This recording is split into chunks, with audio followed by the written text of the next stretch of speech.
My house was built in 1904.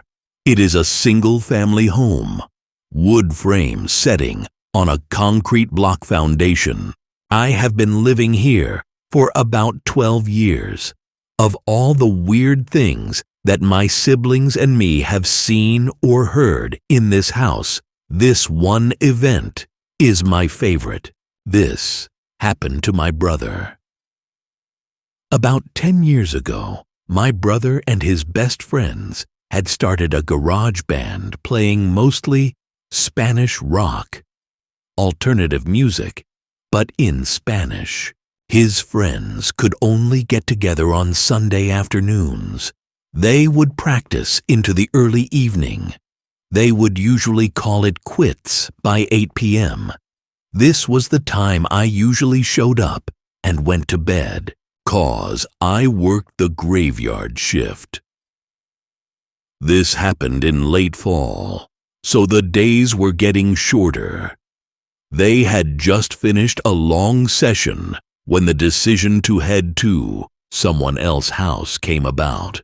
My brother handed his car keys to his buddy so they could load up the equipment. Everyone had filed out of the basement. The tricky part was that they needed to walk all the way to the back of the basement, up the back stairs, through the kitchen doorway, down the hall into the living room, and out into the front porch. Everyone was outside sitting in my brother's truck, waiting for him. My brother was walking up the back stairs when he remembered that he had left his pancakes in a to-go container, sitting on a speaker in the basement. He made the decision to go back. Now the basement is not clean, with full sight lines. There had been partitions made, and the boiler and main heating unit are right smack in the middle. So after my brother walks back, he is about to retrieve his food container, when out of the corner of his eye, he sees it. It is a shadowy figure, right at his peripheral vision. This feeling of dread and uneasiness washed over my brother. We had been taught that if you are in the presence of a spirit or ghost and you felt a bad vibe, to say quick prayer or to cuss at it. My brother chose the latter. He basically just told it, "Hey, fuck you. I don't have time for this shit."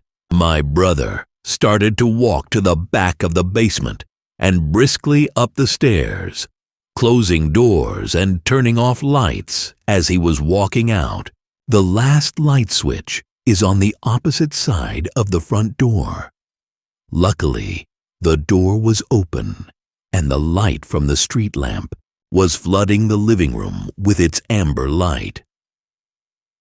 My brother said he felt something at his back, but at no point did he turn around. As he flicked the last switch, the living room went dark as the rest of the house. As he stepped out, he pulled on the door, closing it behind him. Still holding his food container in one hand, he jogged down the few porch steps. He walked towards the front gate. Our house resides far from the main street, essentially having a large front yard, but no rear garage.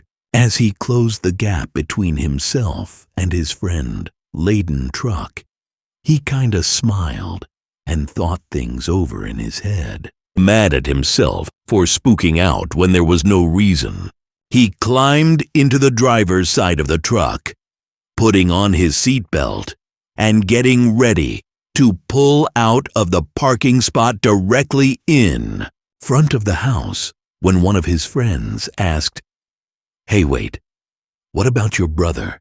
Isn't he coming with us?" My brother answered, "What do you mean? He went to work early tonight. He is already gone. Do you see his car anywhere?" The next question they asked, "So then who was walking behind you when you were leaving the house?" "'Twould say Entour de tortar.